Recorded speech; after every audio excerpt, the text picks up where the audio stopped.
আপনার ছেলে সন্তান হয় না, একটা হলো, আল্লাহ রাব্বুল আলামিন নিয়ে নিলেন।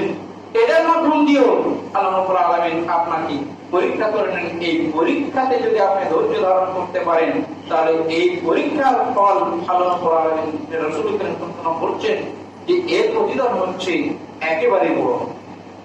প্রিয় হাজিরিন, আল্লাহ রাব্বুল আলামিনের কাছে যদি আপনাকে ফল পেতে হয়, উত্তম জাযা পেতে হয়, উত্তম প্রতিদান পেতে হয়, তাহলে ইহকালীন জগতের যত রকমের বিপদ আসুক না কেন, সব বিপদ আপদ থেকে আপনাকে অবশ্যই অবশ্যই সর্বদাই আল্লাহ রাব্বুল আলামিনকে স্মরণ করতে হবে।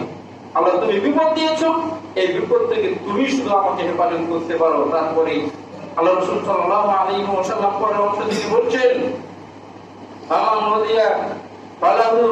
যে ব্যক্তির জন্য আল্লাহ রাব্বুল আলামিন সন্তুষ্ট হন, খুশি হন, আল্লাহ রাব্বুল আলামিন তাকে উত্তম বিনিময় দান করেন।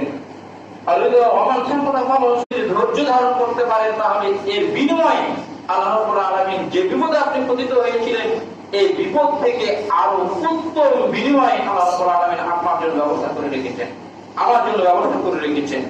তারপরে আমাদের ইযা আহাব্বা কওমান ইসলাহু ফামান মুরজিউ ফালাহু, আল্লাহ রাব্বুল আলামিন যে জাতিকে ভালোবাসেন, যাকে ভালোবাসেন, এই বিপদ আপদের ভিতরে ফেলে দেন।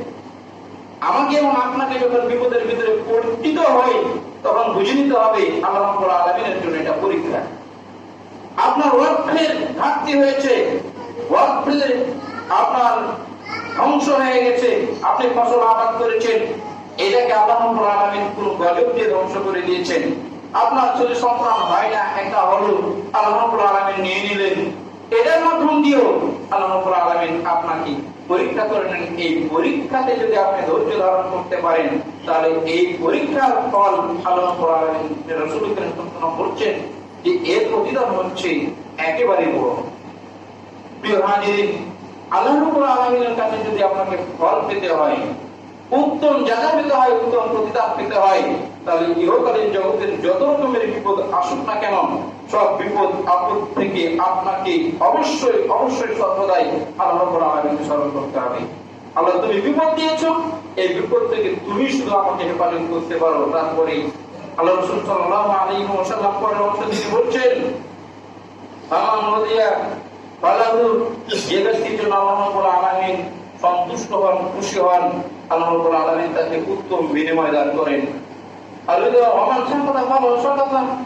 আর যে সমস্ত ব্যক্তির জন্য আল্লাহ রাব্বুল আলামিন অসন্তুষ্ট হন, এই সমস্ত ব্যক্তির জন্য পরকালীন জীবন কঠিন ভয়াবহ। প্রিয় হাজিরিন, আল্লাহ রাব্বুল আলামিন যদি সন্তুষ্ট হয়, তাহলে আপনি আল্লাহ রাব্বুল আলামিনের জান্নাত